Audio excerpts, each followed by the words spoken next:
Okay, then everybody, I think we can start now. Welcome everybody, good afternoon. Welcome to this sixth edition of the Energy Efficient Computing webinar series organized by CASTIEL and ETP for HPC. And today we have the pleasure to have as speaker Andrzej Wysotsky from IT4I.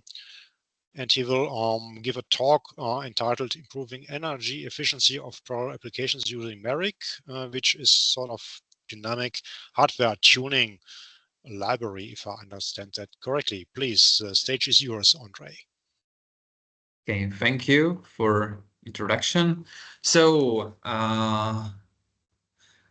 this is the very last webinar from the series on the energy efficiency.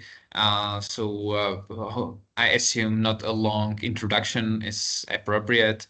Just briefly, energy efficiency is performance divided by the power consumed. So usually average performance by average power.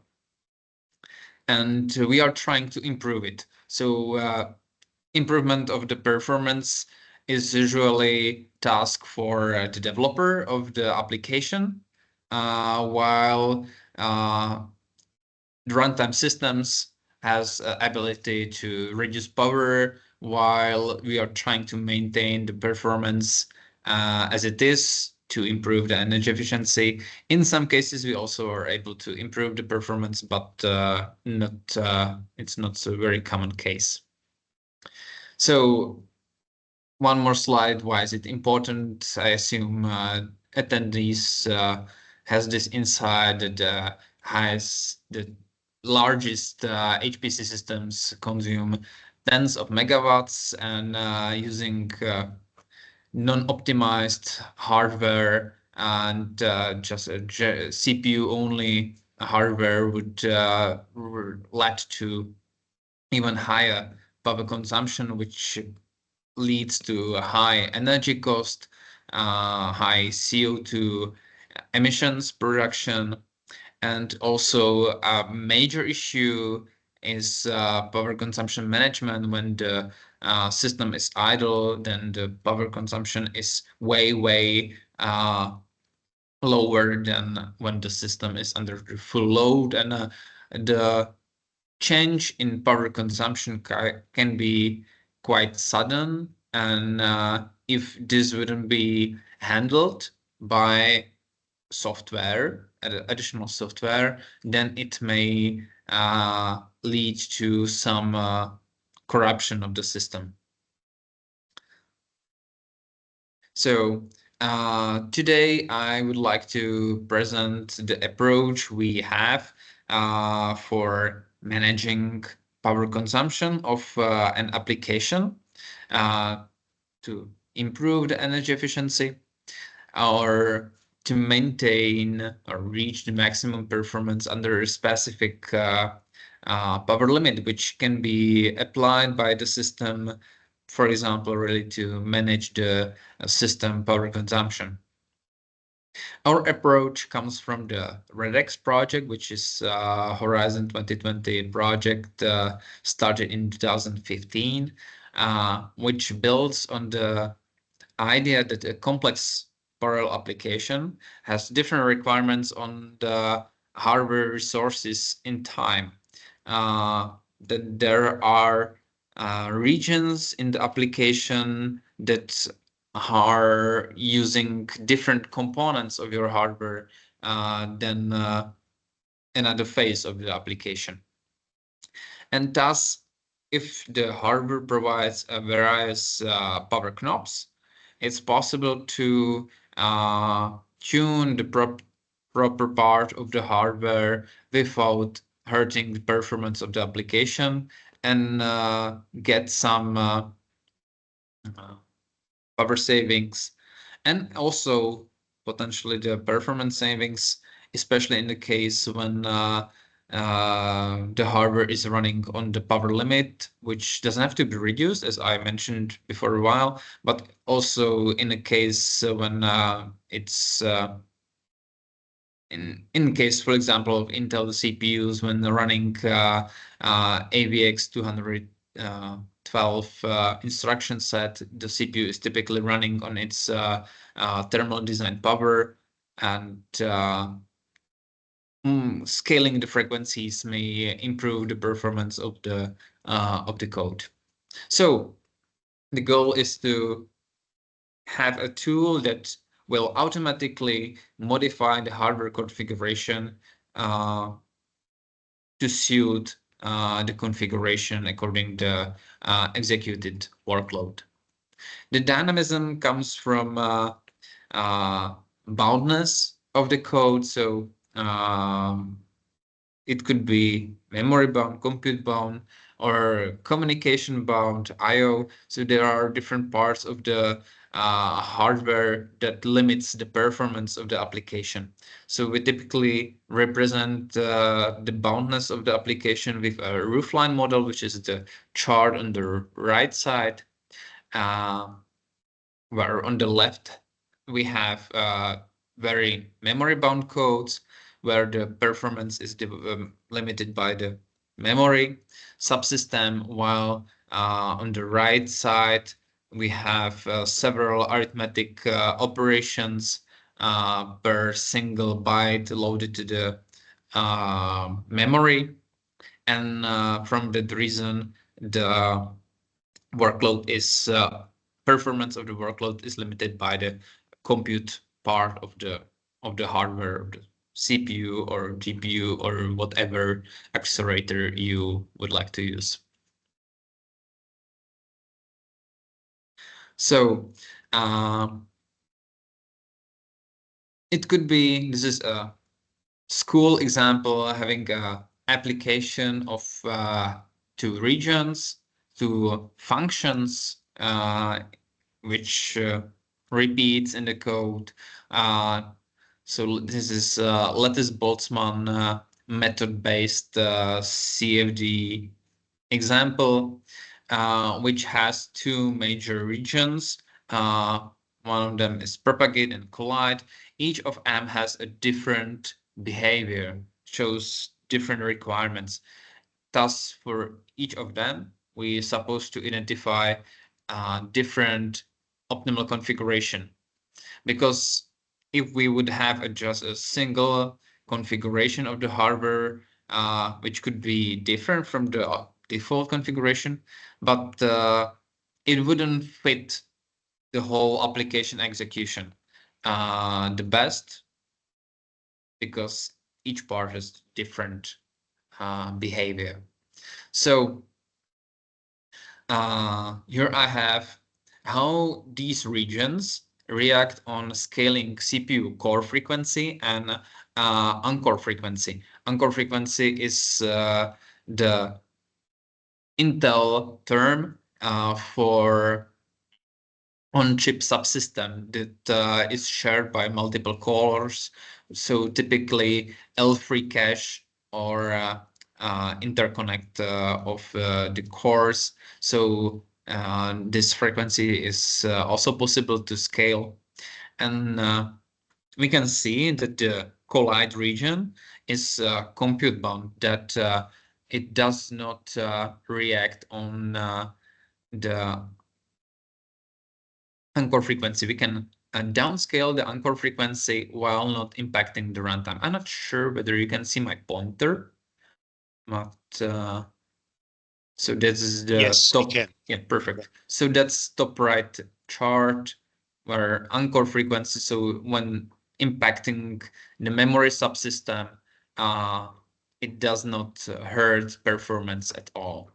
While in the memory bound code, the uncore frequency really impacts the runtime, while the core frequency has way less impact on the runtime.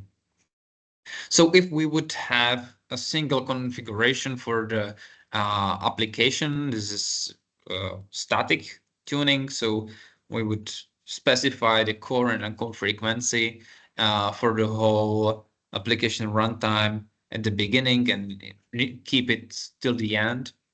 It's possible to save some energy while the configuration wouldn't be optimal, and typically it would lead to run performance impact of the application, runtime extension. While if the configuration is changed to really fit each region, in this case, we specify just this small runtime extension is possible, then we have almost 20% of energy savings just for this school example. It would be quite complicated to do everything manually, to identify the regions in the code, and for each part trying to identify its optimal configuration. And for that reason, we started to implement Merrick library, which is C, C++, and Fortran supported library that allows to tune parallel applications parallelized with MPI, OpenMP, or CUDA. And it helps you the complex applications split into the regions, and for each of that really automatically identify the optimal configuration. We are really pushing on to be lightweight, so not bringing additional overhead if the overhead does not come from the reduced limited resources in general. So we can say reduced frequency. And we also allow you to specify what performance penalty is possible, which with higher performance penalty in general, you may expect more energy savings, depending what compute components do you measure, obviously, what power domains you include to the energy measurement. And for that reason, it's the best really to limit the performance impact, which is possible with Merrick, because once you do not extend the runtime of the application, the savings is clear, and you cannot you do not debate whether cooling infrastructure, energy consumption did not increase the overall energy consumption of the code. We also focus on supporting of very wide variety of hardware platforms. So at this moment, we have support for Intel, AMD, IBM Open Power CPUs, some ARM CPUs, and NVIDIA GPUs. It's not possible to optimize any energy consumption if you are not able to measure it. So, well, it says in general, right? If you downscale frequency and do not impact performance, then you may expect that you improve the energy efficiency. But if you do not evaluate, then it's complicated, let's say. So we must have also support for a variety of power monitoring systems. So traditional RAPL, OCC, Atos HDIM, NVML, Dwarf Giant, and also A64FX performance counters that reports energy consumption of the CPU. So here we have a power timeline of an application execution. So at the top, this is overall power consumption of the not CPU, but the blade, the server blade, single node. In the middle, there are CPUs, so two CPUs, and in the bottom, memories. So you can really see when memories are active or not, also in the CPUs. There you can see really the change of the workload. So first of all, we start to split into the application into regions. This can be done manually. So a user may instrument the code by inserting API functions of the library, or we support binary instrumentation. So using a simple test case, we identify the regions that are long enough, because the runtime of each region is a limiting factor for performing the configuration change. And then we create a new binary that includes the instrumentation of the regions. So starting and ending points of the regions. So this is again a simple example. The instrumentation may look way more complicated, many more regions inside in general. Then we execute the application, and for each of these regions, we identify the optimal configuration. Typically, for iterative regions, it's enough to have a single application execution, while for the remaining regions, we are trying to use several application executions to identify also the optimal configuration for these. So we are not focusing on the iterative part of the application only, as some other tools do, while we take advantage of storing the trace of the application, and in later phase, we are able to identify also the optimal configuration for other phases of the application or other regions, which may also bring quite high energy savings.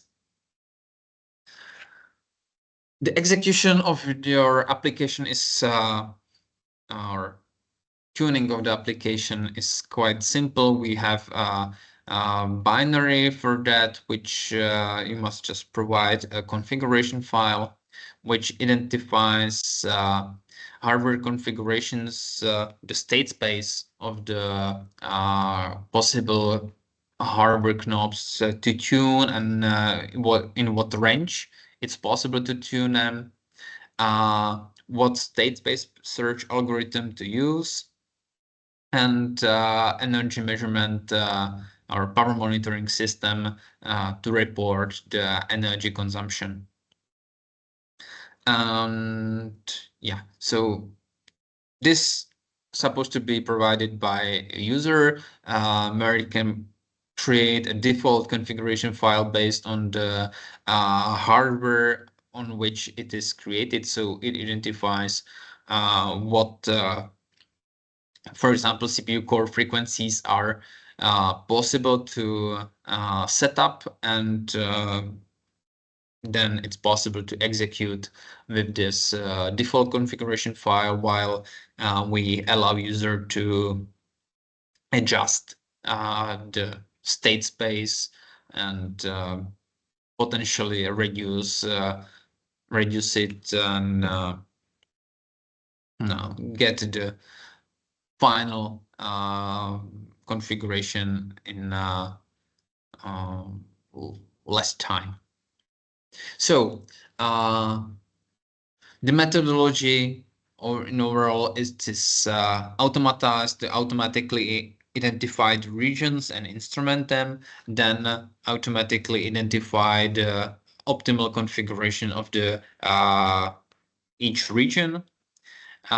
We focus on the whole application runtime, while, as I said, the runtime of each region is the limiting factor, and strongly depends on the tuned parameters of the hardware.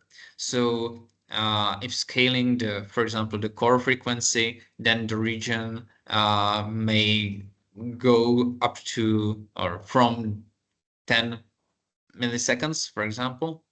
While if tuning additional parameters such as the anchor, as I said, the anchor frequency is shared by multiple cores, then the configuration should really fit the executed workload of these all cores. So for that reason, the granularity must be higher or longer, say. So for that reason, we require at least 100 milliseconds of such a region to be on, obviously speaking about Intel Encore, so on Intel CPUs. Since we are identifying typically the optimal configurations from evaluating how it performs when executing under a different configuration, we are able to compare and evaluate the impact of the specified configuration, and thus we can limit the performance impact based on the specified limit. And yeah, so we are performance aware. We have a support for a variety of hardware platforms, and also it's possible, once you have identified optimal configuration on one platform, it could be a starting point for using on a different platform, because typically if a region is memory bound, then might be also memory bound on a different hardware platform. It doesn't have to be, so that's why I say as a starting point. And additionally, we are able to also visualize what we did during the application runtime. So this is kind of unique, that we also provide a visualization tool that shows the numeric traces in a graphical way. So some tables, heat maps, charts, and so on. So we also visualize the output.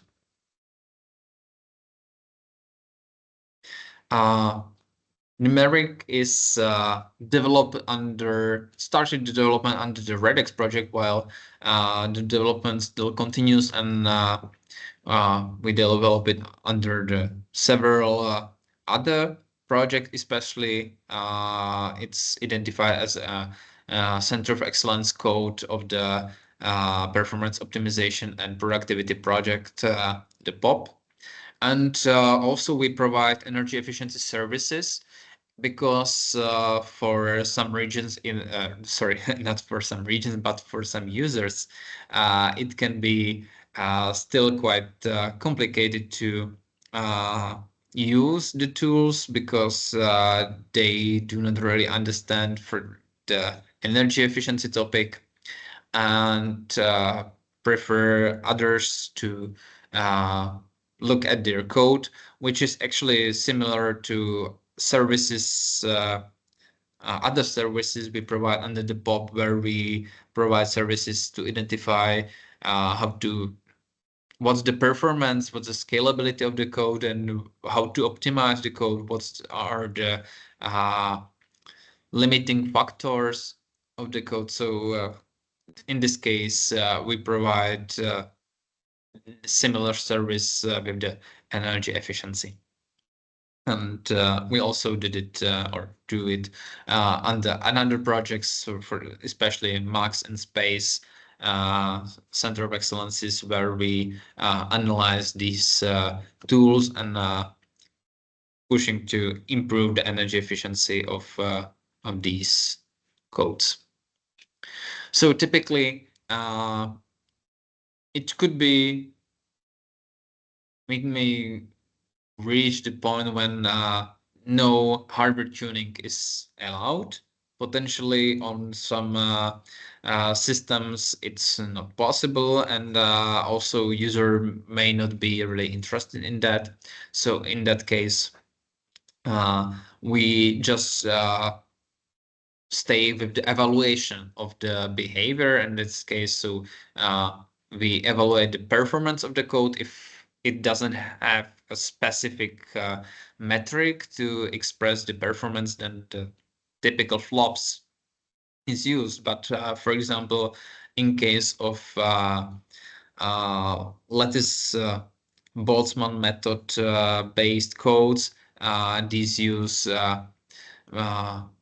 lattice updates per second as a metric to express the performance of the code in way better,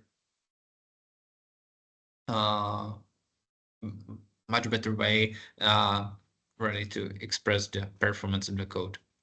Obviously, energy consumption of the code using a variety of power monitoring systems.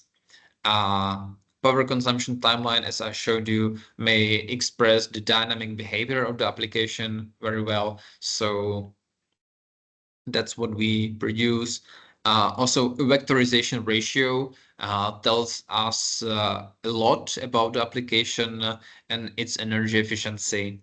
And also other performance counters that for example, tells us whether the power capping was active during the application execution, and again, identifies as uh, energy efficiency features of the application. And this can be done on various hardware platforms. Then once we have possibility to tune, then we typically start with the static tuning to express the static tuning is not a really good approach.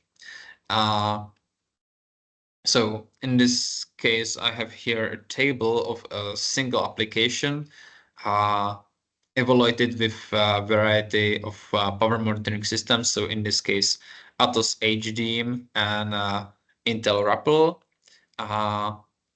We scaled CPU core and a core frequency. And for various power performance degradation limits, we identified a different configuration. Typically, when having different input configuration files, input configurations of the application use cases, then we typically express that the optimal configuration for each of them is different, and thus the optimal configuration is really optimal just for the specific use case. And once you, for example, just modify a number of iterations of the solver, then the optimal configuration may change. And it is a good motivation to proceed with the dynamic tuning, where we then identify the regions and typically identify a single configuration that does not impact the performance of the application. And in this case, the regions of the application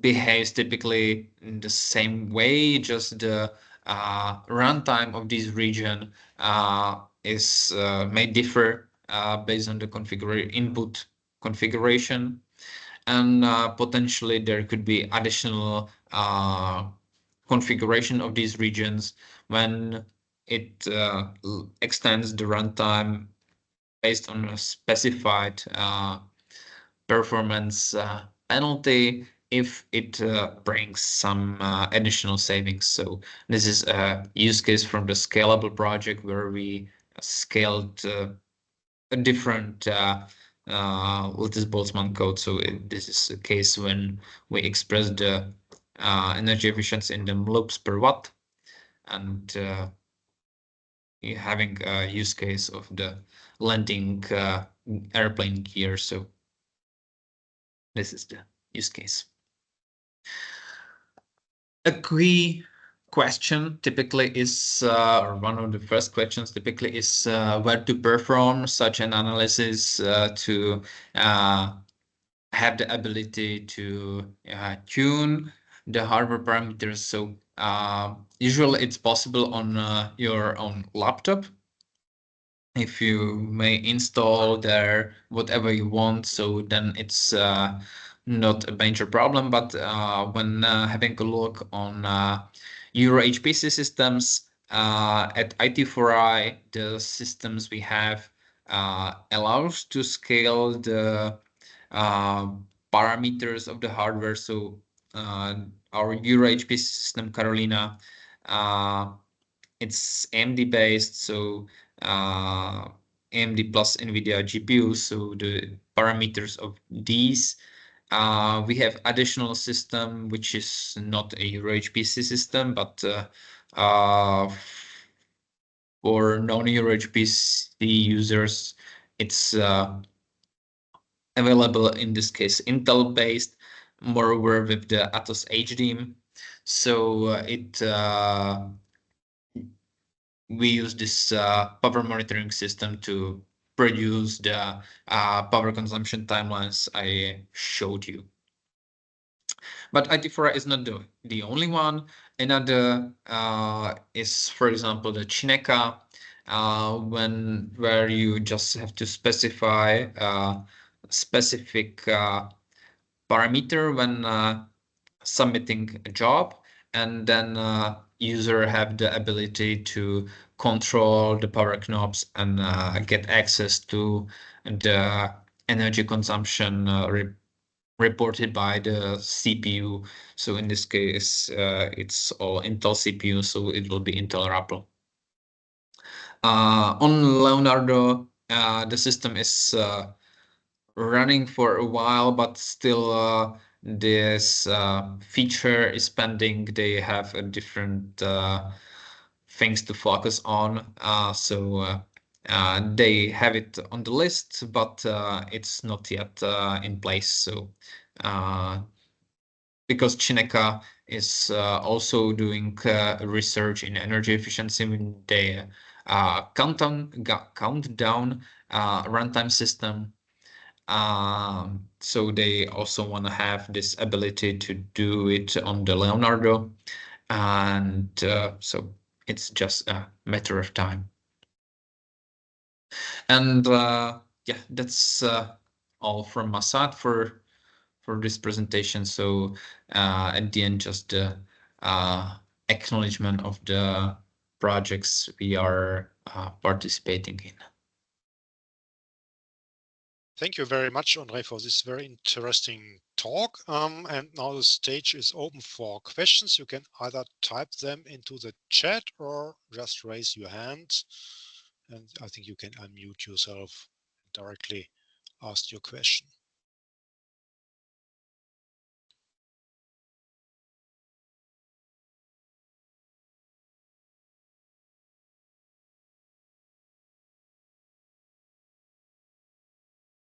So there's one from Piero Lacunara. Lucara.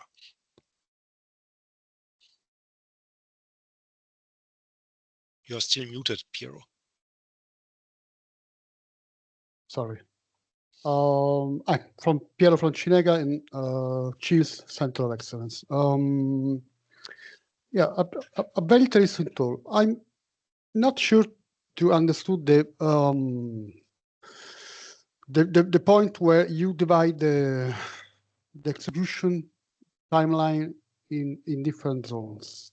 Probably I missed some point. And the second question is concerning the POP engagement.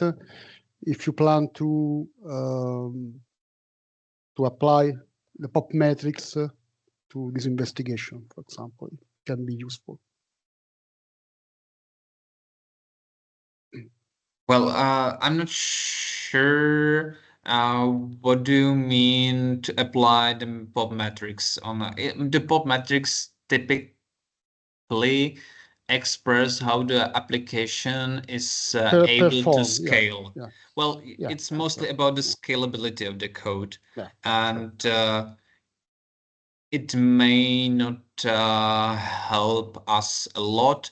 We have a different set of metrics to express the application behavior, which helps to identify initial configuration from which to start the state space search.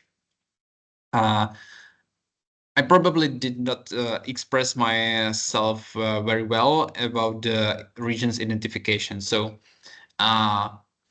we have a very simple library to just measure runtime of each function of the code, and a tool to binary instrument an application or binary.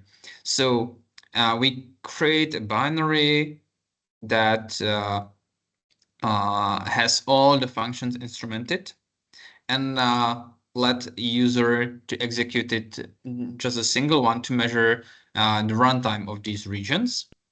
And it creates a kind of filter file that so provide a list of regions to be instrumented then with the metric, and then we proceed with all the instrumented regions. Understand. Yeah, there are more questions in the chat. There is one from Manuel Bacchiani.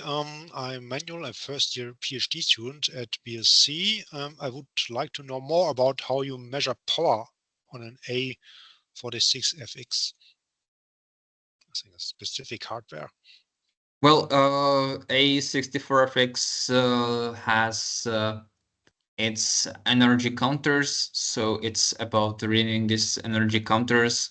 It's quite hard to get power consumption a different way, since the systems we have in Europe is a blade shared by 8 compute nodes. So then there's power consumption reported by 8 nodes altogether.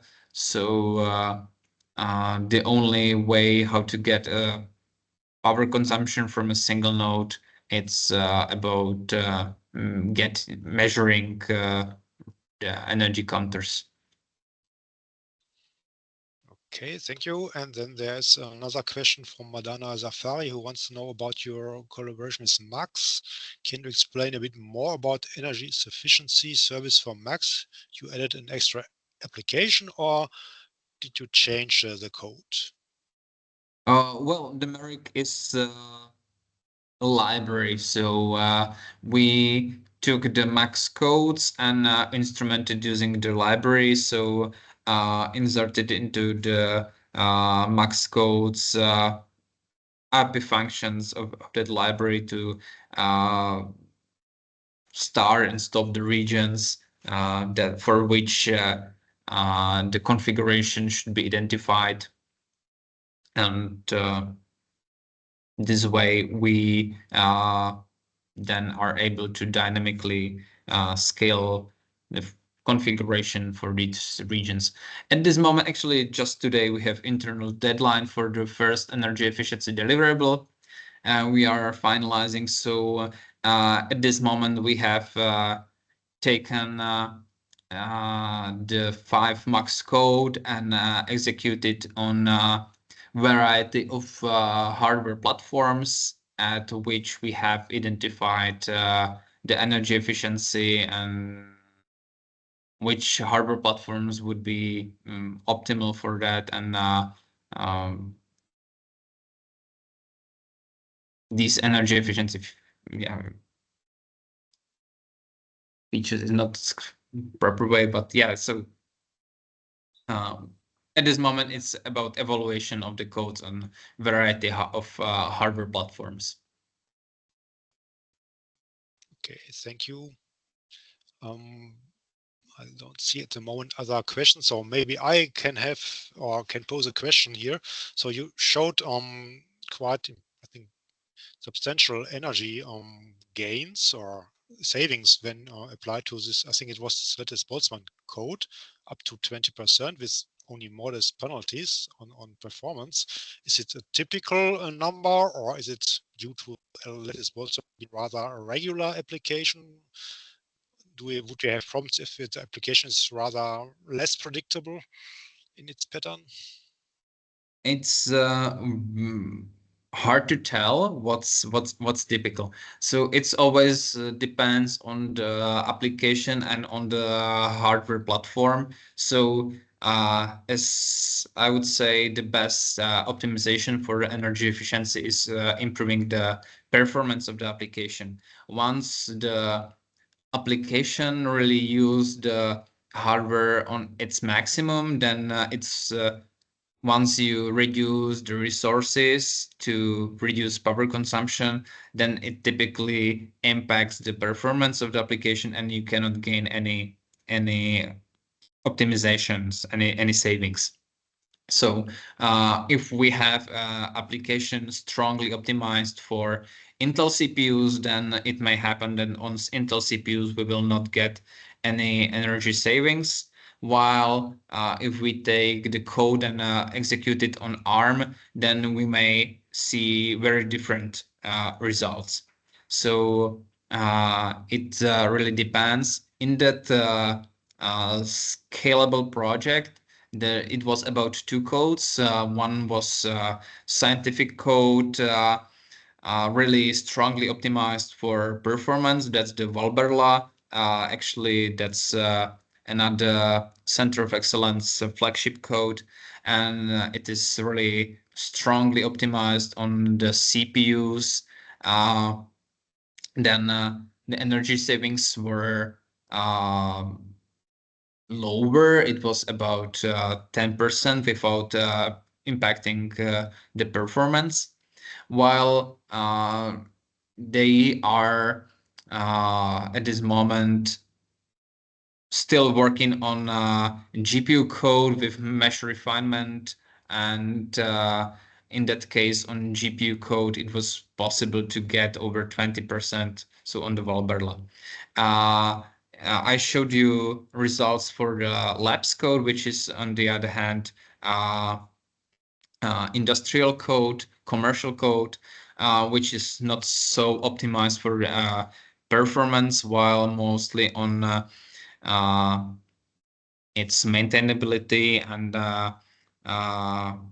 production ready and so on. So really complex code, and then the performance was not so optimal, and then it provides the more ability to get more energy savings, while it has higher impact because it really is executed in various companies and for a long whole time. So then it provides more really impact on getting money savings, because energy savings is saving money. Okay, yeah, thanks a lot. That's clear now. So I don't see further questions. So I would like to thank you again for the talk and for the answering the questions. We will upload the recordings at the usual space at EuroCC access.eu, where also the other recordings from the previous webinars are, and then we would close this whole series for the moment, but maybe we can take it up later on if we have more topics. So I will wish you a nice afternoon.